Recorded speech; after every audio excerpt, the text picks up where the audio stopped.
Tolerance ಅಂತಂದ್ರೆ ಏನು?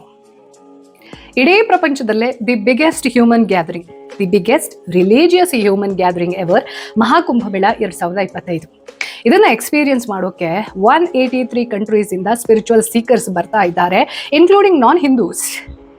ಯಾವ ದೇಶದಲ್ಲಿ ಮೈನಾರಿಟಿ ಸೇಫ್ ಆಗಿಲ್ಲ ಅಂತ ನ್ಯೂಸ್ ಮಾಡಲಾಗುತ್ತೆ, ಅಂತ ಒಂದು ನ್ಯೂಸ್ ಚಾನೆಲ್ BBC ನ್ಯೂಸ್ ತನ್ನ ರಿಪೋರ್ಟರ್ ಅನ್ನ ಕಳಿಸುತ್ತೆ. ಸಮೈರಾ ಹುಸೇನ್ 45 ಕೋಟಿ ಜನ ಸೇರಬಲ್ಲದಂತಹ ಒಂದು ಸನಾತನ ಸಂಸ್ಕೃತಿಯ ಹ್ಯೂಮನ್ ಗ್ಯಾದರಿಂಗ್ ನಲ್ಲಿ ಒಬ್ಬಳು ಮೈನಾರಿಟಿಗೆ ಸೇರಿರುವಂತಹ ರಿಪೋರ್ಟರ್ ಸೇಫ್ ಆಗಿ ರಾಜಾರೋಷವಾಗಿ ರಿಪೋರ್ಟಿಂಗ್ ಮಾಡಬಹುದು. Can we expect the same thing during Hajj yatra? ಅಂದ್ರೆ ಅಲ್ಲಿ ರಿಪೋರ್ಟ್ ಮಾಡೋ ಸಾಯ್ಲಿ, ಅಲ್ಲಿಗೆ ಹೋಗೋಕ್ಕೆ ಆ ಕಮ್ಯುನಿಟಿಯನ್ನ, ಆ ಬಿಲೀಫ್ ಸಿಸ್ಟಮ್ ಅನ್ನ ನಂಬದೇ ಇರೋರಿಗೆ ಅವಕಾಶ ಇದೆಯಾ? Now you tell me who is tolerant and who is intolerant.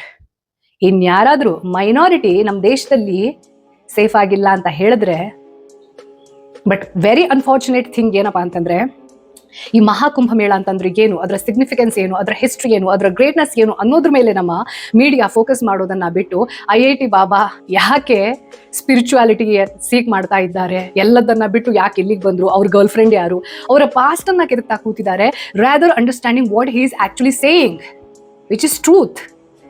And ಒಬ್ಳು ರುದ್ರಾಕ್ಷ ಮಾರಾಟ ಮಾಡೋ ಹುಡುಗಿ ಅವಳ ಹಿಂದೆ ಬಿದ್ದು ಅವಳ ಪ್ರೈವಸಿಯನ್ನ ಬ್ರೀಚ್ ಮಾಡಿ ಅವಳ ಮುಖಕ್ಕೆ ಕ್ಯಾಮ್ರಾ ಹಿಡಿತಾರೆ ಅಂತಂದ್ರೆ ಏನಿದು? ಇದನ್ನ ಕಾನ್ಸ್ಟಿಟ್ಯೂಷನಲ್ ರೈಟ್ ಅಂತ ಕರಿಬೇಕಾ?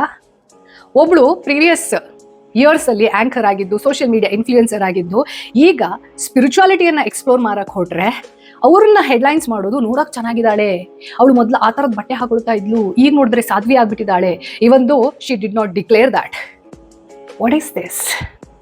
ಇದನ್ನ ಕಾಂಟೆಂಟ್ ಅನ್ಬೇಕಾ? ಇಂಥ ಮಸಾಲವನ್ನ ನೋಡೋಕ್ಕೆ ನಾವು ಸೋಷಿಯಲ್ ಮೀಡಿಯಾ ಅಂಡ್ ಮೀಡಿಯಾವನ್ನ ಬಳಸಬೇಕಾ?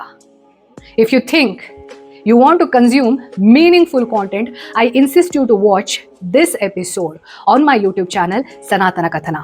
Also wait for a very meaningful content about Mahakumbha on my another YouTube channel News to Sense with Soumya Krishna Hegde this Sunday morning.